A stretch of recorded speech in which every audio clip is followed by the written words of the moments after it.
All right, guys, what's going on? How's everyone doing today? This is Wednesday morning at 10:15 a.m. Wednesday, March 25th. The days are flying by. The weeks are flying by. The months are flying by. The years are flying by. So wherever you are in the world, hopefully you're doing great. Welcome. Appreciate the support. We're growing. We're growing on YouTube. We're growing in our Discord. We're growing in our Patreon. Click that link to find out more. Become a Johnny Says Boxing VIP insider. Become a member to our professional betting academy in our Discord. We're approaching 450 VIPs, 450, then 500. We started in August. We're on a roll. Become part of our growing community. It's not just boxing in there, MMA, all pro sports. We got sharps in all those channels. So just click that to find out more. Guys, make sure you hit the notification button on my channel so you never miss a video. If you would have the notifications on, you would know that I just uploaded my Stats Don't Lie video of Seb Fundora versus Keith Thurman, breakdown, prediction, analysis with that nice little piece of equipment, all edited up for you in a nice little format. So check that out. Let me know what you think. This is not an echo chamber. We do not have to agree on these things, but we do always come to the middle ground of what's the best sport in the world, boxing. I do want to remind all of our VIPs that currently in our Patreon and in our members section on YouTube, you guys have 5 tickets. So I've given you 5 tickets. I've given you a mixed long parlay. I've given you a knockout prop parlay. I've given you a parlay that I've titled 50-50 fights. So there's a lot of these like domestic level 50-50 fights that you're kind of like, what are these? I pieced together a little parlay. The odds are out of this world. I think the odds are, it's a 5-legger. The odds are like plus 1,500. So plus 1,500 on that one. And then there's an underdog of the week, which is a UFC fighter. And you're going to, and just stay tuned. It's only Wednesday. We still have Thursday, Friday, Saturday. I want to get you at least 3 more. That'll take us to 8. We have a busy week. Shit, you might get 10. I'm still waiting for more fights to drop because I have to give you a safety net parlay and I have to give you a dog in the boxing ring. You already have a dog in the octagon. So just stay tuned to the channel. It's all happening. I appreciate the support. If you guys, however, by this time of the week, the super chats are already taken care of. I want to create a system with the super chats. Let's do those like Sunday, Monday, Tuesday. If you've won money, do those early in the week. I don't like asking for things like that. And then by the time we get here, like last night's live stream, I told you guys, by the time we get to Tuesday night, Wednesday onwards, just like the video. And I want to say thank you to everybody liking, because yesterday's live stream, we maxed out at 110 people in the live. And we had like 84 likes, which is, I remember when I started live streaming just this past July, I was happy when there were 5 of you in here. So it really means a lot to me. It's crazy. And we're just growing. It's going to be exciting to see where we're at in 5 years. I have a long-term mindset. And it's advice I give to all you guys. If you're building something, if you have a passion project, don't look at it in a micro stance. Look at it macro. Have a vision. Don't get frustrated. Oh, Johnny, I started a YouTube channel 2 months ago and nobody's following me, so I stopped posting. Dude, you know how hard it is? You got to be consistent, have a long-term approach, create a plan of attack, write things down, and let's get after this. This isn't by accident. Everybody who's involved with what we're doing, it's not by accident. Consistency, your outcomes will be direct results of your effort. Nobody gets what they want by just asking for it. That's the thing. Like, I once interviewed a guy on my older podcast. His name was Dr. John DeMartini. He's chapter 7 in my first book. There was a movie called The Secret, and there's a book called The Secret. It's all about manifest destiny, the law of attraction, and there's a whole in The Secret.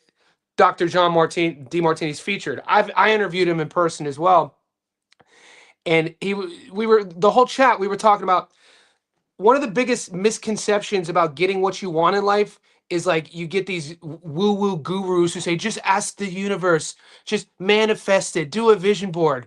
They're lying to you. You need to put work in. It's important to ask the universe what you want, but bitch, if you ain't working, you ain't getting shit. We gotta put this work in, boy. And on that note, I'm gonna start saying what's up to the squad.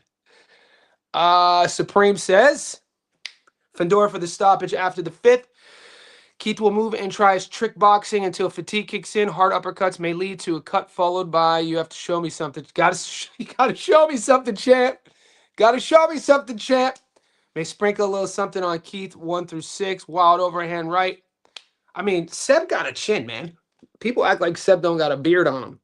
He got stopped with a very unorthodox punch 4 years ago in a fight that he was winning every round. It wasn't like this sort of, Tim could punch. People act like Tim Tszyu could punch, and Seb was getting cracked. Seb got a chin. Yeah, I'm very I don't see small little Keith hurting. I don't see little Keith hurting Seb. What up, PJ? What's up, boy? Let's go. New video for free. Yeah, new video fire. Yeah, man. If you guys are new to the channel, you get those. I try to feature. Those are my Stats Don't Lie videos. So, King, if you're new to the channel, I've seen you on the live streams as of late. This playlist is called the Johnny Says Boxing live stream playlist. The other playlist with those edited ones, and you can see the receipts going all the way back to Errol Spence Jr. versus Terence Crawford. That's under Fight Prediction, where it's not alive. Go to Fight Predictions. Don't forget to like. Let's get those likes up. Dave Harley, Gabby by stoppage. You crazy? I think it's a good fight. Jeff says, I think this would be turn. I think it's a good fight. Guys, the thing I'm looking most forward to is how these styles will clash. And I think this is what you guys are looking forward to as well. We can't expect... When we're looking at pulling our wallets out and getting our credit cards out and putting our betting apps in our little phone, you have to weigh in the pros and cons. You have to ask yourself, and this is if you're not a degenerate, no offense to the degens out there, you guys are my boys. I used to be one when I lived in Vegas. So no offense to the degens. Degens will just see fights and just see odds and just play odds. That's not what we do here. We are research-based, experience-based, logic-based bettors. That's why we win consistently. When you're weighing the logic on this matchup, there are just too many unknowns in the bucket of Keith Thurman for me. We've talked about it all week, the inactivity. We've talked about the size, the physicality, the injuries, the durability. I've been watching content on YouTube. People are acting like Keith Thurman is this guy known for having a high, like a world like Hall of Fame fight IQ.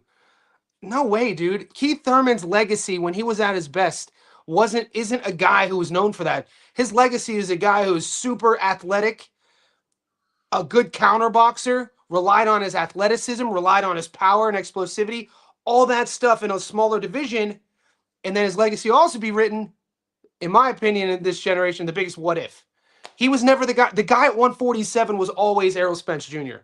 up until Bud stepped in. But even when Bud fought EJ in 23, Keith's last fight then was a year off against Barrios in 22, and he had already had a 3-year gap from the Pacquiao fight. So Keith to me is a guy when he was at his best, and I'm talking 2017 against DSG, a fight that if you rewatch it, you probably could give to DSG, or the fight against Ghost Guerrero, the decision, the fight against Sean Porter, in which I thought Porter probably won that fight. It was his athleticism and his explosivity. It wasn't his fight IQ. He wasn't setting traps and being methodical about it and waiting for people to jump. And then no, he was jumping in and out, those looping hooks, the speed, doesn't really use his jab, keeps his guard down, his hands are low. He exits out of the pocket with his hands low. He's susceptible to get hit to the jab. I don't like Keith when in the pocket. People, oh, he's gonna enter the pocket and beat up Seb. Are you kidding me?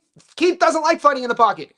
I look at a Keith Thurman and I see a guy who, he likes to be a front runner. He likes to be a bulldog. He likes to bully. It works for him sometimes, but he doesn't like getting hit to the body. He's leaky on his defense in the body. Seb Fondora can fight you at range. He prefers to fight you in the pocket. Look at the adjustment Seb did from Tim Tszyu 1, Tim Tszyu 2, from the pocket to range. Look how much success he was having at range. A punch that I'm going to be paying close attention to is in the pocket, Seb Fondora's uppercut. I see that's probably going to be the punch I'm going to be paying close attention to. I talked about it in my breakdown. As the days get closer and closer to fight night, I'm more comfortable with my Seb Fondora pick and Seb stopping Keith. Why is Keith fighting? Like what? You'll be 38 in November. To me, this is a fight he wants to do to prove something to himself. Rewatch. It'll only take you 7 minutes to watch Brock Jarvis fight.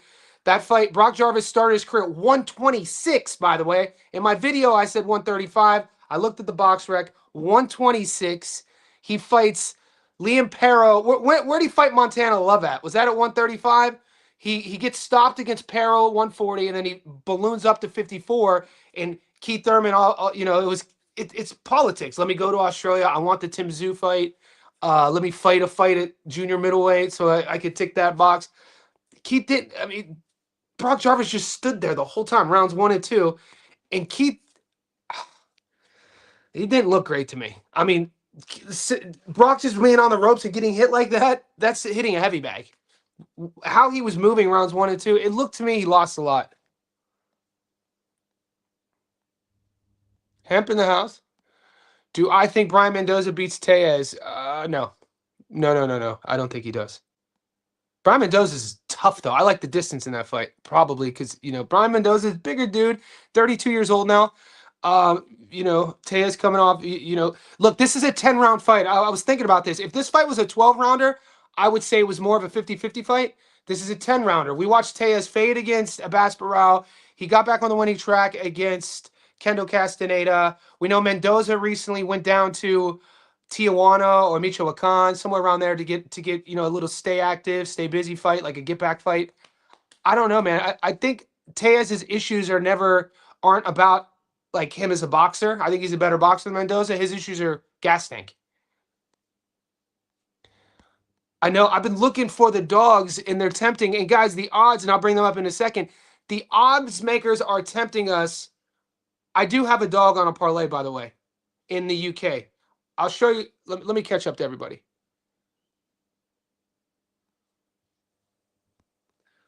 I want to hear your dog of the week. So I don't really have one yet, but I did put one on a parlay, and I'll tell you in a second.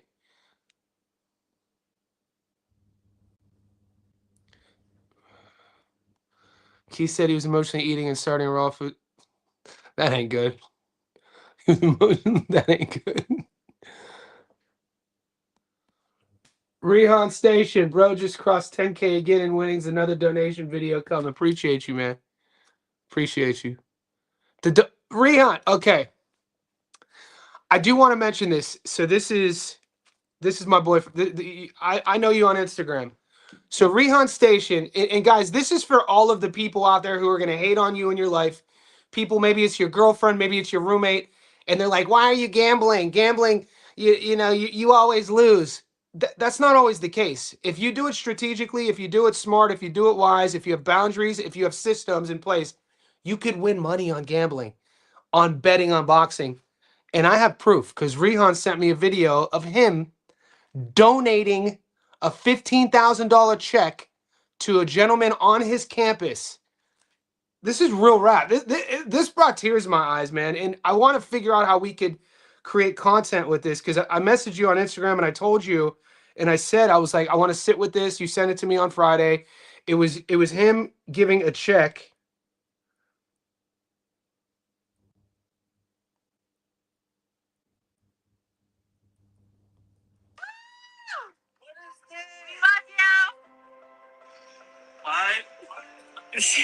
So this is one of our JSB insiders donating a check from his winnings. Dude, this is one of the most beautiful things I've seen. What the fuck is this? We got more. We're a community here, man. You're a special guy, bro. You're a special guy, man.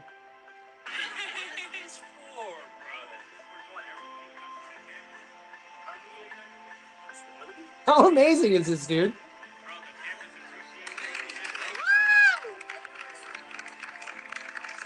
So I don't know the full story. I don't know the full story, and I want to know the full story. I want to do, I've done 2 documentaries in the past. And he says, read that. Your community made this happen. And I go, our community made this happen. That is a beautiful story. So, everybody has their own intentions on why they bet. Some it's entertainment, some it's to save money, some it's to donate, some is to give back. Rion Station, bro. That's a beautiful story, and I want to know more in depth. I'll message you on Instagram, man.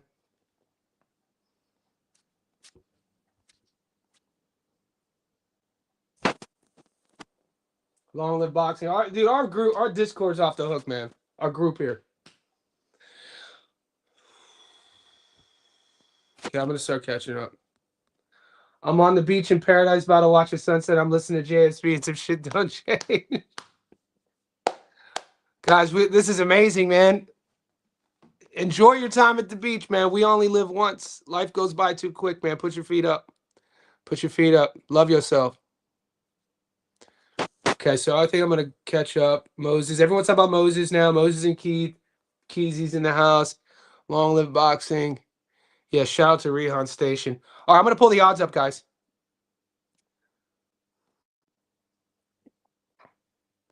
All right. So somebody asked me, what dogs do I like?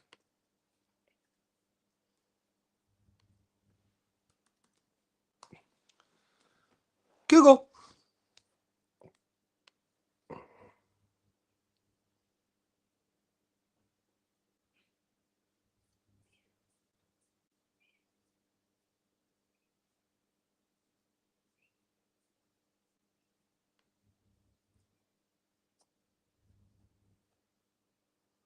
Why is it bringing up tennis when I'm typing in boxing?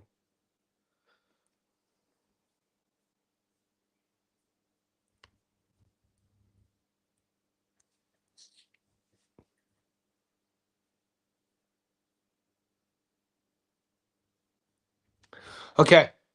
So Sajo's fighting again. I think he gets it done. Birchall gets it done. Dennis gets it done. I have this is a fight where I've done the tape. It's all look, guys, I don't want to disparage fighters. And if I ever do, hopefully you guys catch me on it, but I'm not here to call fighters bums, trash, blah blah blah. But the domestic scene is important. It's an integral part of the world level. You know what I'm saying? We must have a domestic scene everywhere, whether it's in the UK, Australia, America. The domestic scene is equally as important to world champions as journeymen or prospects or contenders. The domestic scene is a level in growth for each fighter. Now, that being said, we have basically a domestic card in the UK, okay? With a lot of these records that are, guys are 14-2 with 0 knockouts. Guys are, you're seeing records 17-3 with 1 knockout. You're seeing guys who are, I think Jerome Warburton, we featured Jerome on the channel last year when he fought Kieran Conway and he got stopped. Jerome Warburton, I think, is 14-2 with 2 knockouts. His last opponent was 12-165. And I think he got dropped. And he's fighting Nathan Heaney. So people are like, Warburton's gonna beat Heaney. I was like, I don't think so. But I do like Josh Holmes here. When I looked at the tape, when I looked at their resumes, when I looked at who they fought, the records of how they so I have Holmes here. I don't want to call that my upset of the week though. You know what I mean? I don't know if that's the one you were talking about. I have Michael Gomez beating Flynn in another domestic fight. I have Nathan Heaney beating Warburton in a domestic fight. I got Shaquille Thompson beating Brad Pauls. Brad Pauls is a guy, I thought Pauls retired. I don't know, what's he fighting for? I'm not quite sure. I thought he retired. I got Shaq Thompson beating him. I got Hutch beating Ezra. Ezra's a big dude. I just don't like the fact that Ezra Taylor, he's 31, 32 years old. He's had 13 fights. Hutch has just been in there with the better competition, coming off a big win against Jeffers, a fight in which I picked Hutch, and I think he was a dog in that fight. I just think he's a little bit flawed, but I would put Hutchinson near kind of the fringe world level. I wouldn't put Ezra there. I don't think Ezra could punch. So I like Hutchinson here. Kaipo, Moses. This one, man, I tried, boy, dude. I tried watching tape on these two heavyweights, boy. I'm not betting on it. Gurjan Hovnician versus Cesar Navarro. Have fun watching tape on that one. Elijah versus Newman. The chat has been twisting my arm all week to take Newman. I just don't see it, guys. I just don't see it. Maybe it's because I'm a fan of Elijah Garcia. I could get into that. I'm going to do a Stats Don't Lie video. That's the next one that's coming out tomorrow. The Garcia versus Newman Stats Don't Lie video. I'll give you my breakdown and analysis and prediction, and I'll tell you a little about why I like who I think is going to win that fight. Renee Guerin versus Malik. We watch Malik Montgomery. He's slick. He just doesn't have power. We watched him get stopped against Joshua Pagan in one of those Salida Promotions fights cards a couple months back. Renee Guerin, I'm taking Renee in this fight. I think he's just going to be a little bit tighter in everything he does. Yohan Lee should handle Gachet. I know people are trying to get a little bit sexy taking Gachet as the dog there, man. I think Yo-Yo's that dude. I think Yo-Yo is going to be a world champion. Brian Rios, another guy. Didn't Ronnie Rios retire? What are we doing? I swear Ronnie Rios retired. I'm taking Acosta here. Yanis Tejas versus Mendoza. There's a lot of these fights. I just think Tejas, we're seeing, getting broken down and running out of gas against a world champion like Abbas Barral. He ended up becoming a world champ, then losing his belt to Xander. Not the end of the world for a pro who doesn't even have 15 pro fights. I said if this was a 12-rounder, I might be thinking about taking Mendoza. It's only a 10-rounder. And Yanis Tejas, since that loss to Barral, he's jumped back on the bandwagon, beating Castaneda. And Mendoza, like I said at the beginning of the stream, had a fight in, I think it was somewhere in the northern Mexican peninsula. And then Seb versus Thurman. So I'm going to re-catch up to the chat. We'll see if any insiders here want me to feature or go a little bit in-depth on one of these fights. I could bring up the box rec for you guys. We're 22 minutes in. We're floating between 70 and 90. You guys know what to do. Just like the video. Okay, I'm going to...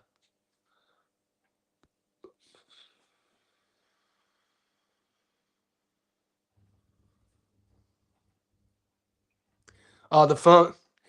The phone? Yeah. I've had this. This is the iPhone 17. The case. My girlfriend's like, "Why don't you get a new case? Why don't you get a new case?" Because I like my case. If it works, don't fix it. I like my phone. Why you hate?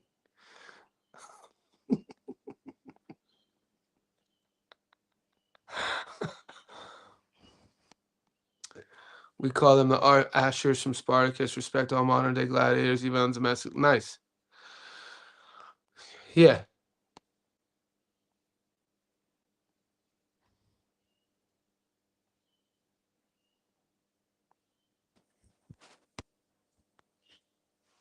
What's up, Johnny? Been super busy this week. Haven't had the chance to come on your live. Just wanted to say, Corey Marksman, we up. Our guy got it done. I've been telling your bets on him for a while. Yeah, Corey's won us money over the last 3 fights. Marksman looked good. It's going to be exciting to see how they move Marksman. I didn't hear any news. Did Matchroom sign him? That was supposed. They were marketing that as whoever wins between him and Jacob is going to get signed. I mean, I would jump all over him. Being an American, what Golden Boy, Top Rank.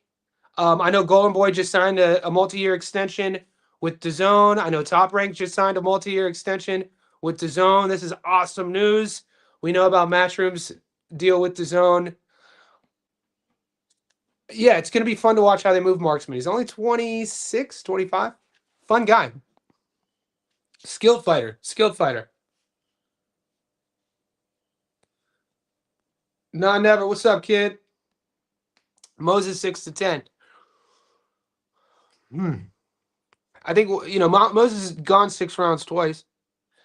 We talk about if you guys, if somebody asks you this week, why is Moses Ituama fighting Jermaine Franklin? What are the handlers? What are the the answer should be pretty evident. Franklin's a legit pro with some legit experience on his resume. Franklin is durable, and here's the bit: he's never been stopped. So in my breakdown, this is what they bring him in to get stopped. The fights in the UK, I think the stoppage is inevitable. There's nothing what I see Moses plays with his food. I don't think Moses is going to want to play with his food. I think he's going to want to jump on him. I think that we could be looking at a standing stoppage. So I know some of the boys are getting excited about playing a knockdown prop. I would just play the KO, TKO, and then depending on your bankroll, if you're like torn between 1 through 6 or over 6.5, I would just say general theory would just say take the stoppage. Why get sexy? Brandon Rios indeed retired. Why the hell is he back? If he got money problems, I hope he can. Talking much damage. Not Brandon Rios. Ronnie. Is that? Tell me that's not.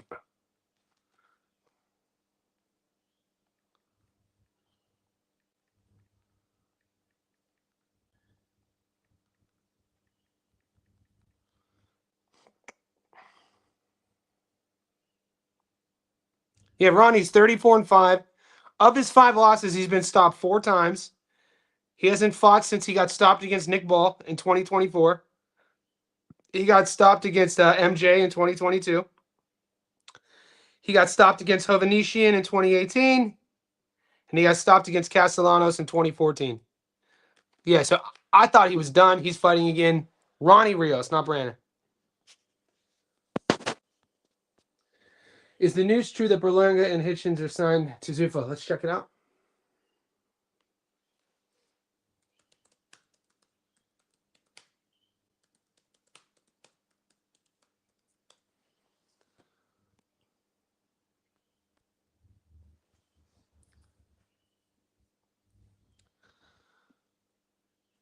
As of March 2026, Edgar Berlanga is in advanced substantive talks to sign with Zuffa.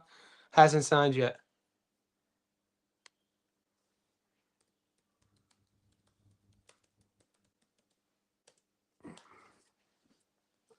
Richardson Hitchens, as of 26, junior champ Hitchens has not officially signed with Zuffa, but is reportedly considering a lucrative offer. He is hesitant due to the risk of losing his IBF world title. So, there we go. What about Brian Acosta versus Ronnie Rios?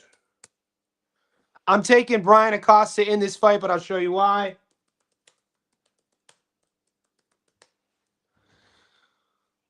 Okay, so I'm sure you just heard me talk about Ronnie.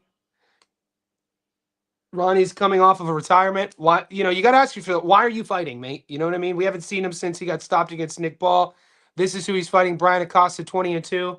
Acosta's the younger dude, 27 years old, 5'7", hungry.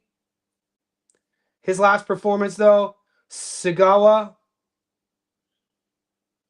He's coming off 2 losses in Ramon Cardenas.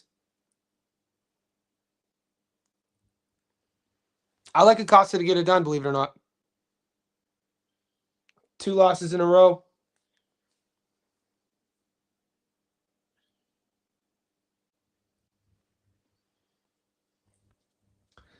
So, bro, what do you think about Thurman going the distance? The Thurman fight going the distance?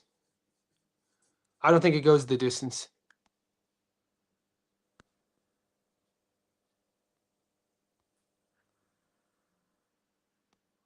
My only concern is Moses' injury and him carrying him, but I get the same vibes I got from the White fight. Moses' injury. Huh. Big parlay in the house. The good vibes. Appreciate you. What do I see in Nathan Heaney? It's not what I see in Nathan Heaney. It's what I don't see in Warburton. Nah, Warburton. Nathan Heaney's been. Oh God, I'll show you. Did you watch tape, dude?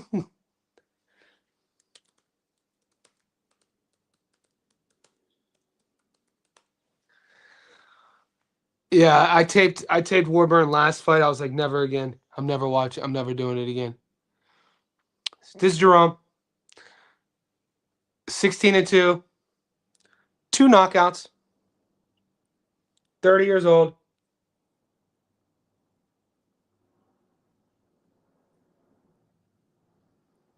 This is his last fight. So look who, like, Nathan Heaney has wins over guys with winning records, if we're gonna really be be frank. He's the bigger dude. He's the A side. He's gonna wait till you see the crowd for Nathan Heaney. Do some Google news about Nathan Heaney and his local sort of crowd, and look who he's beat. Look who he's fought in his career, man. Look who Jerome Warburton has beaten in his career. He just fought Jordan Graham. Jordan Graham was 12 and 167. He just fought a guy 2 points. He just won a decision against a guy who has 167 losses. Okay? The fight before that, I featured. There's a StatStone Live video. So if you want to get a deeper understanding of Jerome Burton's style, go to the StatStone Live video on my channel and see the Kieran Conway breakdown. Conway knocked him out. Before the Conway fight, Warburton beat a guy who was 8 and 72. Are we seeing a pattern here? He drew against Ryan Kelly, who was 19 and 4. Like, look at these records. Daryl Sharp, 8 and 119. Gerald Krajewski, 0 and 46. Gennady Kanuski, the boys are just fighting the brothers, 6 and 98. 2 of his wins are against Jordan Graham. He fought Jordan Graham 2 years ago when Jordan Graham was 6 and 98, and he won. He fought Jordan Graham again this year. Now, this time, Jordan Graham, he won 6 more fights, but he lost 70 more fights. Come on, dude. Here's Nathan Heaney.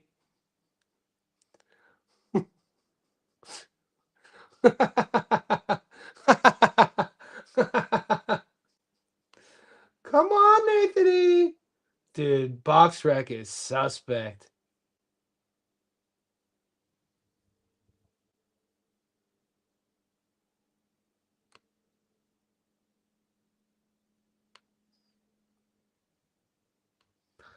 Oh my God.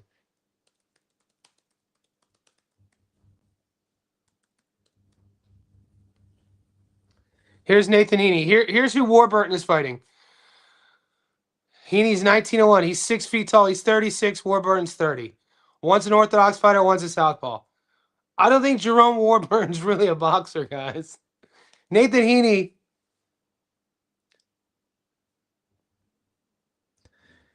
He beat Grant Daniels, who was 19 and 13. No contest against Cotty, who was 17 and 5. He got dropped. It was a bad fight. Brad Pauls, he lost. He drew to Brad Pauls. He has a win over Denzel Bentley, who's 18 and 2. Denzel Bentley's fighting against Zavidra.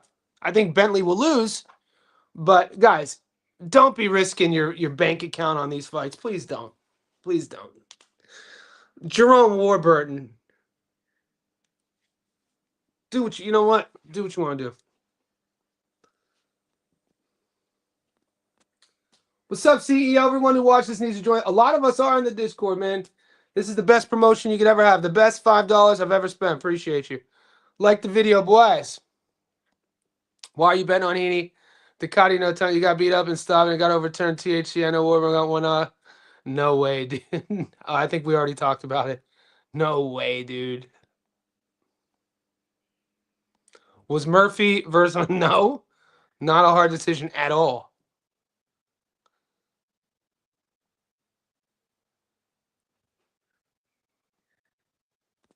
Smith versus Playo announced that. Ooh, I like it. I like Playo on that.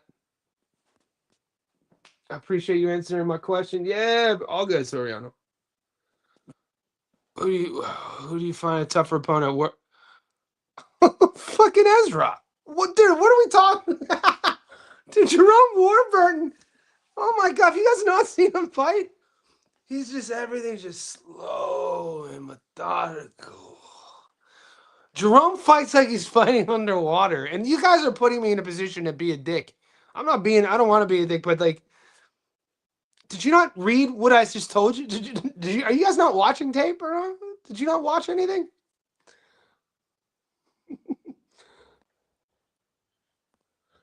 I've seen the breakdown last year, and I see the fight Warburton. Yeah, Warburton, he's probably getting knocked out, dude. I bet you Warburton gets stopped in like the first 2 minutes, the first 2 rounds. You really think the way Thurman runs around sometimes? No, I don't like distance. I think Seb's gonna stop Thurman. Who do you guys like? Agarco? No, dude. People have been sleeping on Brandon Adams forever, dude. Brandon Adams just reminded everybody who he is in that belt to ass victory over Serhii Bohacek. And Bohacek isn't done yet, dude. People thought Bohacek was done. He ain't done. Just came out and beat Butiev. So Brandon Adams, man, hopefully he gets a. This is a big fight for him. No one's really saying his name. Brandon Adams is that dude. Do you guys? Well, the thing about Terrell Gausha is Terrell's never been stopped, has he? Terrell's what, 37 now? Yo-Yo is big puncher. Terrell Gausha is a pro, man. When we talk about a fight IQ, we're talking about Terrell Gausha. Terrell Gausha is a fighter who uses his fight IQ. Depending if he's fighting a counterboxer, an aggressive puncher, he knows how to survive. That's called having a fight IQ. Keith Thurman jumping in and out of range and throwing hooks from awkward angles and using his athleticism and his speed to avoid damage isn't a fight IQ. That's a dude being an athlete. But Gausha has a high. Terrell Gausha, man, Olympian. Dude, Gausha had Tim Tszyu in trouble in the first round. It's just he's 37. That's the thing, man. Will Terrell Gausha at 37 just say, you know what? I'm about to prove to this young, hungry fighter that I'm going to stand and punch with him. I don't think he'll do that. I think he'll try to slick and catch and counter. And Yo-Yo better manage himself properly. I'm saying this is going to be shocking. Of all the plus 500 or more dogs this weekend, I think Terrell Gausha. I mean, I have Yo-Yo winning, but you know, if I'm thinking about seasoning, skill, fight IQ, durability, experience, and then I'm thinking about who's the biggest dog of the weekend that could win. I mean, Terrell Gausha is. If that's a 12 round, I know it's not a 12 rounder, but you know, watch his tape, dude. Terrell Gausha is good. Maybe because I'm favoring him because he's from Ohio. He's from Cleveland. You know, I love my Northeast Ohio fighters. Think about back in the day when there was 89, little brother on the ground. Think about that one time. Cleveland is the city where I come from. Warburton fight going to be a. Y'all gonna see about Warburton. They gonna learn today. Y'all gonna learn today. Where's my guy at? Where's GK at? Let's give GK some love. GK's big on one time. Look, I gotta give a shout out to our Discord because if anybody is kind of on the fence about who we are, what we do, I already showed you earlier in the live stream. We have one of our JSB insiders who won $15,000, 15,000 and donated it. Okay, that's what connected to that thought. I mean, I pray that one day I could be so. You know, we all want to be that generous. We all want to be that noble. It's a very noble thing to do. It's a beautiful thing to do. And I'm glad that you're part of our community, Rehan Station. I'm glad that you're part of our team, man. You make us better. I mean that. Another element of a planned, it was my goal getting started was to be able to disagree and not get disrespectful. And you know, I was reading the chat because half the chat, dude, this is one of those fight weeks. Doesn't happen all the time. It didn't happen last week. Didn't happen the week before. But this is one of those fight weeks where people are getting emotional. They're all in their feelings. They're in their wallets. And one side is loving Seb and one side's loving Thurman. And reading the chat.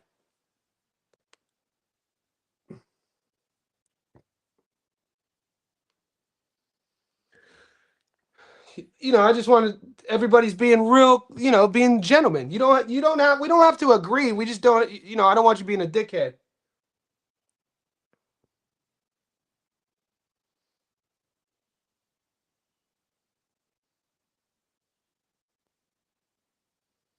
Yeah, so you can see it's a mixed bag. Half the boys are on Thurman. Half the boys are on Thurman going the distance. Half the boys are on Fondora. So yeah, it's good to see that we could disagree and not get all emotional about it. Fundora in 4. I'm not again, dude. I think Seb's gonna steamroll him. I mean, this kid. I think he's gonna steamroll him, man. I think Keith is gonna be in way over his head. I don't think Keith has the power. I don't think Keith has the durability. I don't think Keith has the conditioning. Everything is going to be wrong with his timing. The timing of 2 fights in 7 years. Now you're going against a 6'6" guy who uses his timing to fight in different ranges, who punches down. Mate, I was listening to a Tim Tszyu interview this morning before I was filming, and he was talking about the thing that that he took away the most after fighting Seb Fundora twice was his power. He was saying how his power is really underrated, how he can make punches. He throws punches either from close proximity, because you look at this long-rangey guy, some guys need a lot of room to punch. He was like, he was getting hit with shots from close proximity that fucking stung. And I think that's another thing. I don't think Thurman likes getting hit I think Thurman gets stopped. He's going to get hurt to the body, and I think it's going to be an uppercut. Yeah, I think he's getting one. I think he's just there to get paid. Tejas Mendoza. Look, if you're playing odds and you're playing patterns, Mendoza's never been stopped. Look, Mendoza's a big dog, never been stopped. Terrell Gausha, a big dog, never been stopped. Just keep that in mind. One's fighting Yoenis Tejas, the other one's fighting Yo-Yo. Lee. Jermaine Franklin, never been stopped.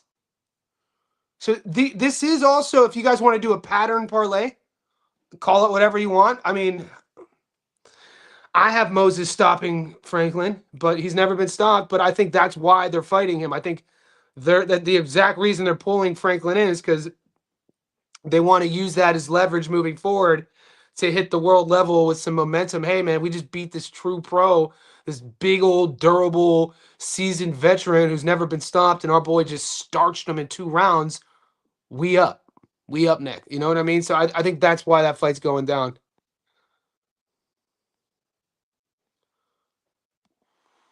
I don't see Tejas Mendoza. Take it. Get on it. Get on up. Get up by. Get on up. Get up by. I'm happy Adams is getting an opportunity. He was shoved. Yeah, he was. I mean, they did the same. I mean, look how long. There's a difference. Like, look what Top Rank for years did to Crawford. Just shelved him for years, man. Like a sex machine. Get on up.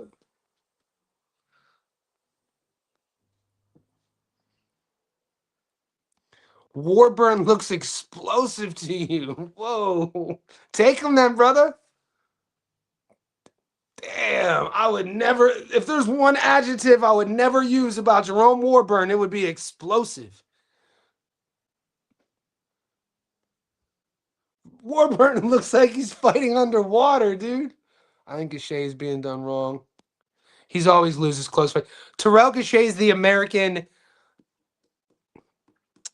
Sandor Martin. You know what I mean? Terrell Gausha is the American Sandor Martin. Always in close fights, but never wins close decisions. Always comes in on the B side and, just always on the short end of the stick. Same with Sandor Martin. Both guys been in really close fights every time they step up at the world level. Dude, Sandor Martin against Teofimo Lopez, Sandor Martin against Alberto Puello, Terrell Gausha in almost every one of his fights. Those guys aren't getting decisions. Gausha, that's what I'm saying. I'm just saying, if you guys want to do I would not be mad at you. I would not be mad at you, dude. The Duke of Bucks. When you look at Yo-Yo, he's not a seasoned pro. I mean, he plays the part, and he's very marketable, and he looks the part. He's big, and he's aggressive, and he's flashy. But none of that shit matters when you get in the ring with a guy who is a legit seasoned veteran who knows how to box. So, I mean, I wouldn't be mad at you taking Gachet there. I'm not. But there's definitely an argument to be had.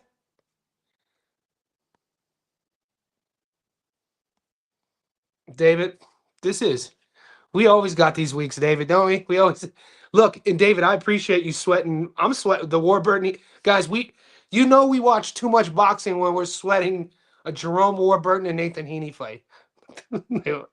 We're in the woods. We're in the weeds. We are in deep, boy. We are watching Jerome Warburton footage, dude. I was kind of offended by Sergio Mora. Did you guys watch the matchroom card? Sergio Mora right before Jacob Gomez and no, in the middle of Jacob Gomez versus Corey Marksman. Sergio Mora says he'd never heard of Corey Marksman. And my initial reaction was to kind of like in my head, like, damn, man, I can't believe you don't know who he is. What the hell? In my instant thought, that was my thought. In my mind, my thoughts sound like 10-year-old me, who's an absolute complete douchebag who would make fun of people. But then that thought was like a split second, and then the next thought was like, oh, because he doesn't watch every international D level to world class fight like you do. Nobody does. You guys are savages. Like, nobody knows these guys, dude. I was kind of shocked though he didn't know Corey Marksman because he's an American. You know what I mean? But like, I was like, damn, Corey Marksman to us is like almost a household name. We've covered him on the channel for like a year and a half. That was our third fight breaking him down. But Sergio's like, I ain't never even heard of him. I don't even know who he is. This is an American fighter, an undefeated fighter, a 26-year-old came up through, the Georgia scene. But we can't expect everybody. We like my channel, 3D's channel. There's not a lot of us guys. There's not. I mean, there is not a lot. Maybe if I don't know anyone other, I couldn't name you 10 YouTube channels that are breaking down every international fight card every single week and who could talk about Nathan Heaney versus Jerome Warburton. And I live in Australia, and I know Gary's in Texas, so there's not a lot of us. That's why the community's dope. Haney versus Warburton, Holmes versus the same also. David, you wild boy. David, you a wild boy. Thurman dropped once in 2013, wobbled in 2015. Fondora needs to take him out 6 rounds. Didn't Pacquiao drop him with a jab in 2019?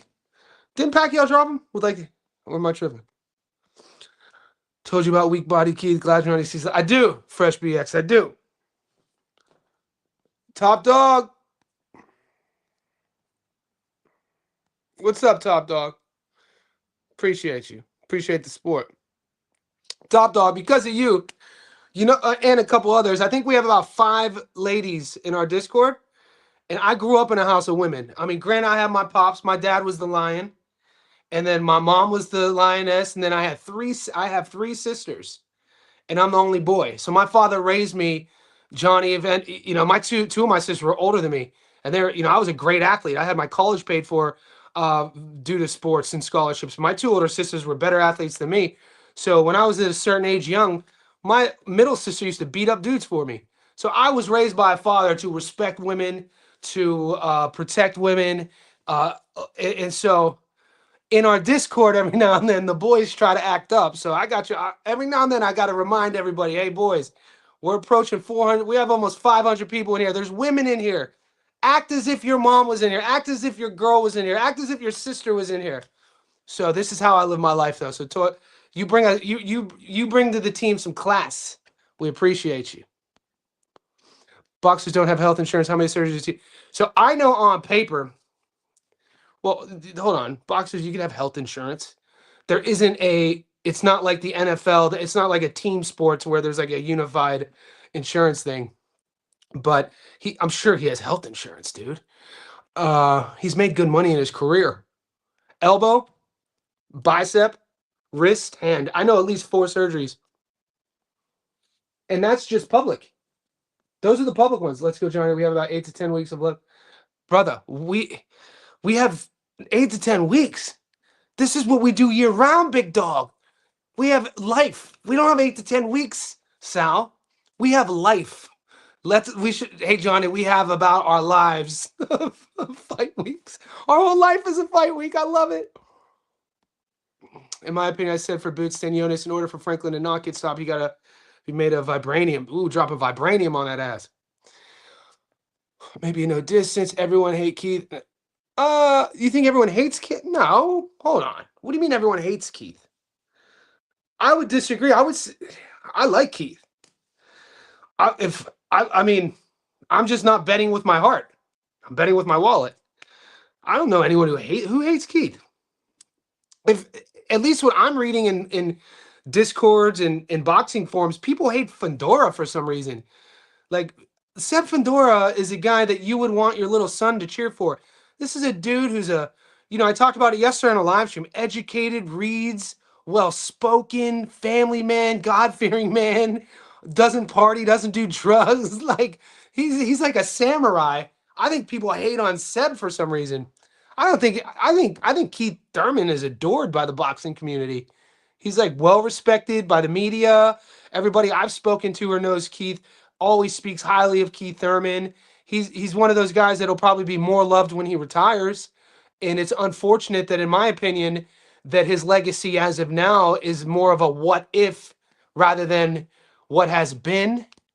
It's more of a what could have been. But you never know, man. This weekend, this is why we love our sport, and boxing is the greatest sport on earth. I think deep down, everyone watching this, our connection, we're all kind of hopeless romantics. We like a comeback story. So, it's not too far-fetched, guys. And this could happen for all you Keith Thurman bettors. If Keith goes in and somehow, as a 3-1 dog, ends the fight with the WBC 154-pound strap around his waist, and then goes on a unification tour and unifies just once. Imagine if he goes to the UK and fights Josh Kelly. That could, bro, you never, we're either watching the end of a decent career or we're watching the renaissance of what could be a Hall of Fame career. Because we know boxing history is always kind to comeback stories. You know what I'm saying? The history books love comeback stories. And so that's what was pulling me at the beginning of the week to bet on him. But, having just sat with it and seeing what he looked like, I don't like the way he looked against Brock. Everybody just remembers that finishing sequence when Brock was just like a heavy bag. But what I remember, hold on, it's my girl. What's up? What's up, Chrissy? Can I call you back? I'm on a live. Yeah, go on. Everybody can hear you, but go on. There's about 80, 90 people on the live. Oh, that's fine. Just quick, I need to send a professional email. Okay. Yovi, is that short for anything? Yeah, his full name's Jovan. Can you message that to me? And his last name, please. Gerbovich. All right, I'll send it to you. I'm going to get off in like 10 minutes. All right. Love you. See you soon. Bye. All right. Sorry about that. You guys, it's family around here. What was that? I forget what I was talking about. Keith Thurman. All of that, what I said about what's at stake, it's just hard for me to bet on him to do that. Blue collar tapping him. Keith got one of the best boxing minds in the sport. What do you mean by this? I don't understand. I've heard other people say this. Boxing minds? Like, are you saying within a fight he's able to go to plan B, plan C, he's able to set trap? Or are you saying he knows, like, the history of fighters? Because I don't know, man. Boxing minds. So he has I don't know.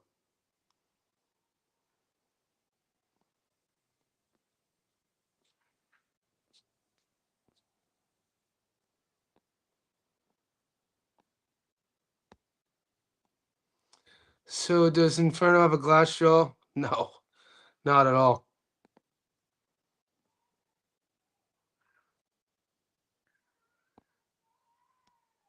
That hook came out of nowhere. Tim Zoo punches harder than Brian Mendoza. Yeah, that was just I don't want a fluky punch. Josh Holmes. I have Josh Holmes, Kevin. I think Josh Holmes going into I think Josh Holmes going into Fight Night will be a favorite, by the way, guys.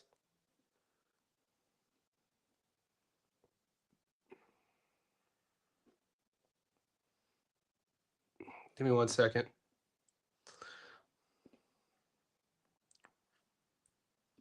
Okay.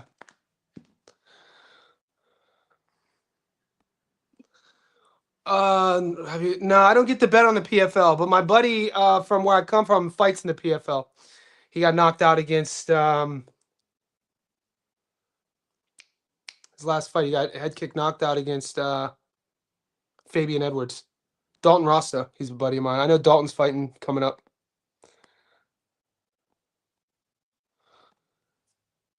Keith, well, Mendoza was 27 when he fought Fondora. Keith is going to be 38 in November. And this isn't the same Fundora, by the way.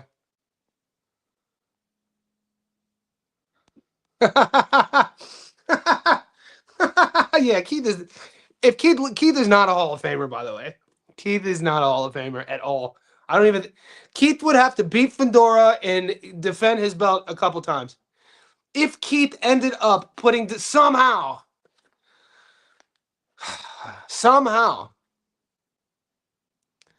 becomes a champion and unifies, even then I don't know if he'd be a Hall of Famer. It just doesn't. You got to beat, like, to be a Hall of Famer. You generally have to, win titles and unify titles in multiple divisions and beat Hall of Famers and catch guys on the come up and catch guys in their prime. I mean, his two best wins, there's arguments that he lost, DSG and Porter. And neither one of those guys, and both, I mean, DSG's resume is good, but when you look at all the guys he beat, none of them were really in their prime. It's an interesting one. I'm glad I don't make those rules. I'm glad I don't make those rules. In the most recent generation, a Hall of Fame career looks like Terence Crawford. The Hall of Fame should be adored. The Hall of Fame should be really hard to get into. It's not like anybody gets to go. So when you think about Bud Crawford's career that we all just got to see, that's a Hall of Fame career. This is a kid who started at 35. Even if he doesn't jump to 68 from 54, it's still a Hall of Fame career for what he did, going up from division to division, becoming undisputed in multiple beating world champions. He did it at 35, 40, 47, 54, the Madrimov victory. So that's what a Hall of Famer career looks like, the risks that he had taken.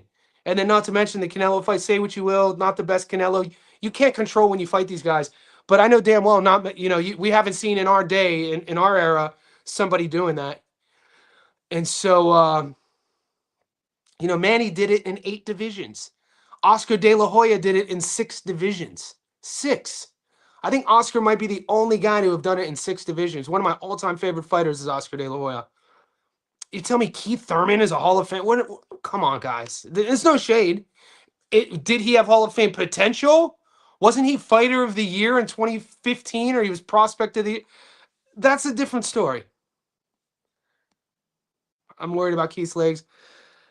Watch the first. I wish I could bring it up. I could bring it up, but then we would get copyright strike. Watch the first 2 rounds against Brock. He was like the thing that I'm going to be, if I were betting on Keith, like some of you guys, that you should be worried about is the hesitation in decision making. Nobody talks about this. Everyone's just talking about what the fighters look like in the ring, what the styles look like, what they've done for us lately, etc., etc., etc. What nobody is talking about, though, is the reality of when Keith is in there, the hesitation or lack thereof that he will either have or not have in decision making against the 6'6" guy. That comes down to reflexes, and that's why this 2 fights in 7 years, I wasn't betting on him, because it's not like Fondora is a range counterboxer to where maybe if you're fighting him at range, you could find a little tempo and you could fight into your rhythm and not really have to worry about making too many split-second decisions without getting hurt. That's not the case. Sebastian Fundora is going to be a pressure. He's a pressure front forward guy who throws 20% more volume around than Fundora, and that was than Keith, and that was Keith in his prime. So Keith is going to have to make these decisions on the fly like this. Does that 37, 38-year-old frame, does that 37-year-old brain, is it still working like it was at 26, 27? I don't think so. That's what I saw in the first 2 rounds against Brock. That's what I was watching. I was watching Brock Jarvis versus Keith Thurman, and I was watching Keith Thurman's reactions. Not so much slipping reaction time, but the decision-making when to throw, the decision-making when to weave, the decision-making, like that. Was he thinking? Was he just reacting? Was he hesitating? I saw much more hesitation in that fight.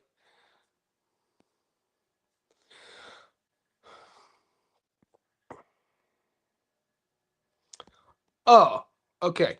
Yeah, this is yeah, this is different from fight IQ. Yeah, this is his knowledge of the game. I mean, he's a former world champion. He knows his shit. All fighters though.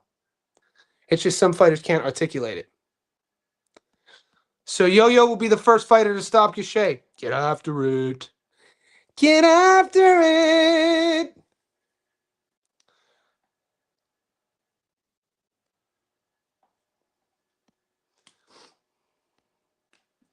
When something is not, switch on a dime, drop a vat, and change plans right away. Plan B, plan C. Yeah, what were we talking? I thought I was right. Revisionist history, Emmanuel.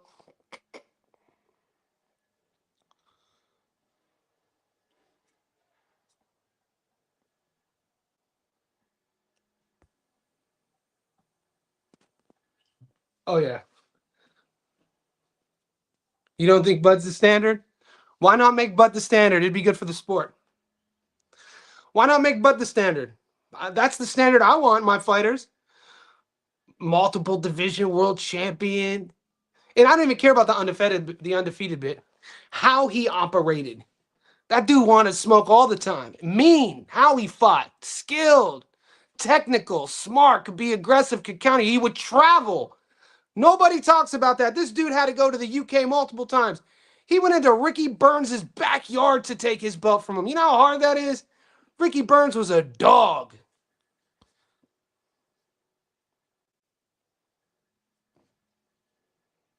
All right, now you guys need to watch more boxing because I know you're not saying Hopkins. Bernard Hopkins is one of the best to have ever done it. What are you talking about?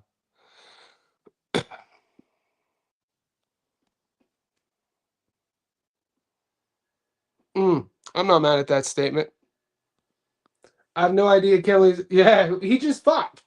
We just saw Kevin Lee Saggio fight like a month ago. I put Saggio on my long parlay.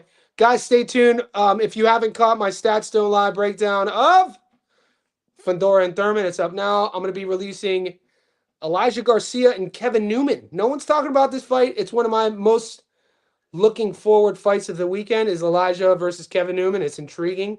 It's Elijah's first fight at 168. The 22-year-old hard-hitting southpaw, been in close fights. I was telling everybody, the 160-pound, 168-pound division, both of those divisions, you don't see many 19-year-old, 20-year-olds fighting at the world level.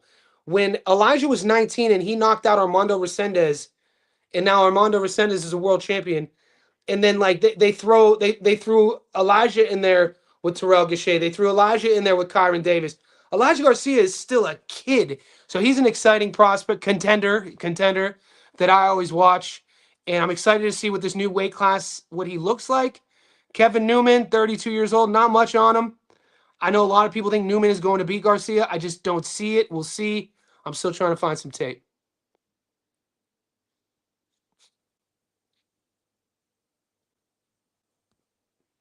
Ezra, this is the last one. Ezra Hutchinson, I don't even know. I don't think so. I think when we're looking at world-class experience, world levels, fighting styles, I put Hutch here. I put Ezra here. Ezra at 30, 31 years. He's only fought 13 times. He's 31. He doesn't punch. He's not a puncher. He's a big dude, looks the part. But I think Hutchinson's going to be way too aggressive. Hutchinson could crack.